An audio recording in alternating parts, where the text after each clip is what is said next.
Last অনেক দিন ধরেই ভাবছিলাম যে পরিবারের সবাই মিলে একসাথে একটু খাবার খাবো। বাট সবারই একেক সময় একেক ব্যস্ততার কারণে ওইভাবে আর সুযোগ হয়ে উঠতেছে না। তো ফাইনালি এবার কিন্তু সুযোগ চলেই আসলো। তো ভাবলাম পরিবারের সবাই মিলে একটু খাওয়া-দাওয়া করা যাক। আর পরিবারের সবাই বলতে আমার বাবার বাড়ির সবাই এবং আমার শ্বশুর বাড়ির সবাই। সবাই যদি একসাথে মিলে খাওয়া-দাওয়া করি ওই জিনিসটার মজাই আলাদা। আর সবাই যেহেতু আমরা কর্মব্যস্ততায় থাকি, সবাই কিন্তু কাজ-কামে ব্যস্ত থাকে।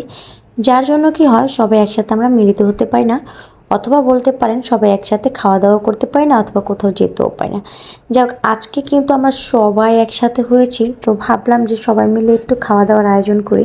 যদিও আমি অনেক দিন আগে থেকে চাচ্ছিলাম যে আমরা সবাই মিলে একসাথে খাওয়া দাওয়া করব, বাট কি আর করার, ওই যে বললাম সময় সুযোগ হয়ে উঠতেছিল না। তো ফাইনালি আজকে আমরা সবাই মিলে একসাথে, আর আজকে অনেক মজা হবে, আড্ডা হবে অ্যান্ড হবে রান্না বান্না, তাও আবার সবাই হাতে হাতে। যেমন এই তো একজন কিন্তু আলুগুলো ভেজে নিচ্ছে এবং মাংসগুলো ভেজে নিচ্ছে, আরেকজন এইখান দিয়ে সালাদ কেটে নিচ্ছে। আসলে আমরা সবাই যখন একসাথে থাকি তখন কিন্তু সবাই নিজেদের কাজগুলোকে ভাগ করে নিই এবং অনেক আনন্দের সাথে সবগুলো কাজ করি, এবং সবাই সবার কাজগুলো ভাগ করে নিয়ে নিয়ে সবাই আনন্দের সাথে কাজ করি। আর এই জিনিসগুলোই কিন্তু খুব বেশি ভালো লাগে। সো আমার মামিকে কিন্তু বসিয়ে দিয়েছে বিরিয়ানি রাঁধতে। মানে আমাদের বাড়িতে কোনো আয়োজন হলে তাহলে মামি যদি থাকে ওনার উপরে ভার থাকে। আর বেসিক্যালি মামির উদ্দেশ্যে কিন্তু এবার সবাই মিলে আমরা একসাথে হতে পেরেছি। মামিকে আমরা বিক্রমপুর থেকে নিয়ে এসেছি শুধুমাত্র বিরিয়ানি খাওয়ার জন্য, সবাই মিলে একসাথে খাবো এর জন্য। আর আমার মামির হাতের বিরিয়ানির কথা না বললেই না, এত বেশি মজা হয় আমার মামির হাতে বিরিয়ানি রান্না, জাস্ট ইয়ামি।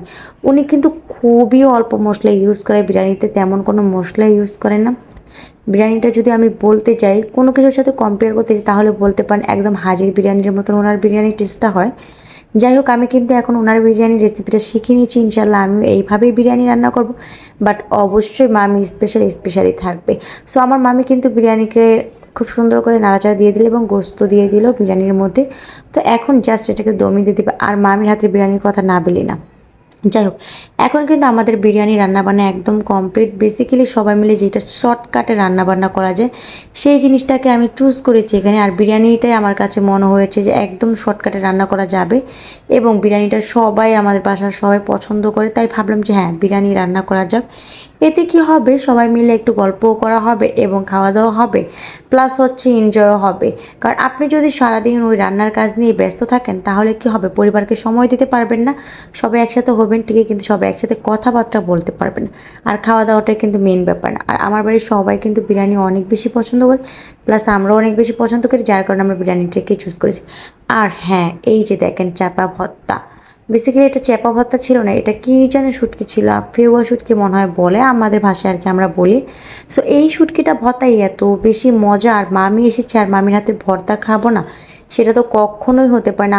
আর আমার মামির হাতের ভর্তা অনেক বেশি মজা হয়। যাই হোক, এখন কিন্তু রান্না বান্না প্লাস ভর্তা বানানোটা একদম ডান। তো এখন জাস্ট আমরা খেয়ে নিচ্ছি সবাই মিলে। সো আজকে এ পর্যন্ত, সবাই ভালো থাকবেন, আল্লাহ হাফিজ।